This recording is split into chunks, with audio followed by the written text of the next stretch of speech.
Explain করেছেন যে অবস্থাটা আমি যদি আজকে বইয়ের ব্যাপারে কিছু যদি বলতে হয়, আমি খুব সংক্ষেপে বলতে হয়, তাহলে আমি চেষ্টা করবো যে একটু কেন এই বই রচনা এবং বইয়ের জিসটা আলোচনা করার জন্য, সেটার জন্য আমার মনে হয় যে আমাদেরকে একটু পিছনে যেতে হবে।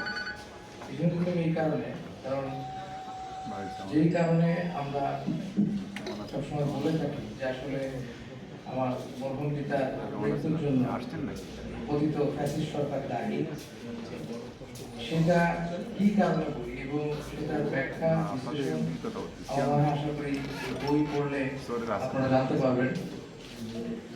সেখানে উল্লেখ করা হয়েছে যে কিভাবে তারা আমাদের উপর অত্যাচার করেছে, আমার মরহুম পিতার উপর কিভাবে তারা অত্যাচার করেছে।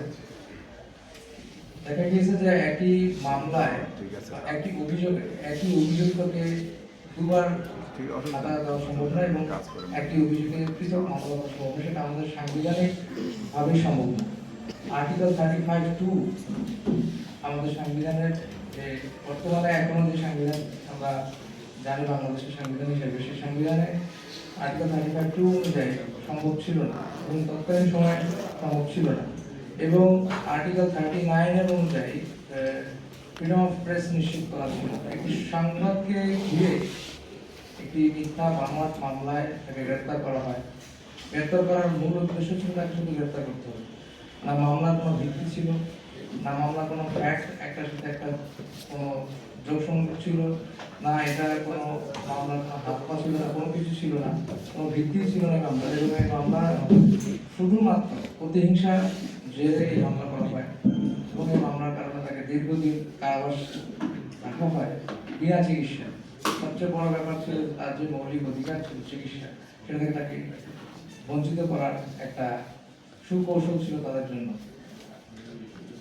এই মামলায় গ্রেফতার করে জামিন দেওয়ার পরও তাকে কারামুক্তির জন্য যত প্রকারের বাধা সম্ভব সরকারের পক্ষ থেকে প্রদান করা হয়েছে।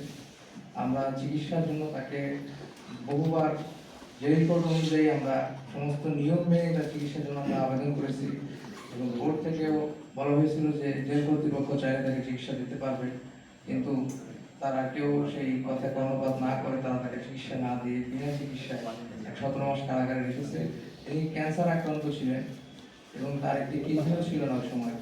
তা সত্ত্বেও তাকে কারাগারে রেখে তাকে বিনা চিকিৎসায় দিনে দিনে তাকে আরো অসুস্থ করা হয়েছে। এবং সবচেয়ে বড় ব্যাপার ছিল যে তার জামিনের পরে যখন তাকে রিলিজ অর্ডারটা তার হাতে চলে গেছিল, প্রথমত জামিনের পরে তাকে কয়েকবার জামিন স্টে অর্ডার করে হাইকোর্টের জামিনের রুলের উপরে দিয়ে চেম্বার জাজ স্টে করে এটাকে জামিন বাতিল করা বা স্থগিত করার সমস্ত চেষ্টা তারা সবসময় করে গেছিল। এটার জন্য তার কারামুক্তির এত দীর্ঘ সময় প্রয়োজন ছিল। এবং যখন সর্বশেষ জামিন হয় তারপর তাকে রিলিজ অর্ডারটা হাতে দেওয়ার পরও উপর মহলের ক্লিয়ারেন্সের দোহাই দিয়ে বের হতে দেওয়া হচ্ছিল না কারাগার থেকে, যেটা ছিল একেবারেই আইন পরিপন্থী। এইভাবে দেখা যায় যে তাকে বলা হয় যে উপর মহলের ক্লিয়ারেন্স বলতে তৎকালীন পিএম অফিসের ক্লিয়ারেন্স পাওয়া যায়নি বলে তাকে মুক্তি দেওয়া যাবে না, কিন্তু তার হাতে তখন রিলিজ অর্ডার ছিল। তো আল্লাহ অশেষ মেহেরবানিতে তিনি মুক্ত হয়েছেন ঠিকই, কিন্তু তার এই মুক্তিটা এবং তার প্রতি এই যে অত্যাচারটা কারাগারে তাকে মানসিকভাবে যেটা অত্যাচার করা হয়েছে, চিকিৎসা দরকার ছিল, তিনি অসুস্থ ছিলেন। এই অসুস্থ একজন ব্যক্তিকে তারা কারাগারে রেখে বিনা চিকিৎসায় হত্যা করেছে। এটাই আমাদের যে দাবি, সেই দাবিটাকেই আমরা কেন এই ধরনের দাবি আমাদের কেন আমরা বলছি সেটার একটা বিশ্লেষণ আমরা এই বইয়ে করার চেষ্টা করেছি। আশা করি আপনারা প্রত্যেকে বই পড়বেন এবং তখন আপনাদের কাছে এই ব্যাপারটা পুরোপুরি পরিষ্কার হবে যে আমরা এই ধরনের দাবি কেন।